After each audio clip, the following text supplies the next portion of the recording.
Hello guys, welcome back to my YouTube channel. It's me Adrija Shah. তো তোমরা ভাবছো তো যে ভাই কেন টাকলা হচ্ছে? তো আমার ঠাম্মি মারা গেছে, তাই জন্য ভাই টাকলা হচ্ছে। আর এতদিন ভিডিও না দেওয়ার কারণও এটাই।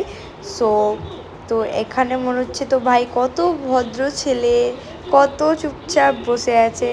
তো ও এমন বাচ্চা, এত বদমাস এত বদমাস, আমার মনে হয় না যে আর কোনো বাচ্চা আছে এরকম বদমাস।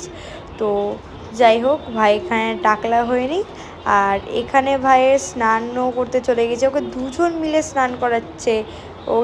ওকে বলছিল প্রথমে ভয় লাগছে আমার স্নান করতে, তো তারপরে এখানে ভাইয়ের স্নানও হয়ে গেল। আর এখানে দাদা বসে গেছে টাকলা হতে। আর এখানে ভাইয়ের জামা টামা পরে একবার রেডি হয়ে গেছে। আর ভাই এখানে ভাবছে চুল কই আমার, চুল কই। আমি বলছি তোর চুল কই ভাই? তো বলছে চুল কই আমার। তারপরে এখানে আমি বাড়িতে এসে স্নান করে এখানে আমি ভাইকে বলছি টাকলা ভাই, টাকলা ভাই। তো ওই চলে গেল বলার কারণে। তো তারপরে এখানে আমি খেয়ে নিলাম হচ্ছে দই চিড়া। তো দই চিড়া আমি খাই। আর তোমরা ততক্ষণে সাবস্ক্রাইব করো। টাটা।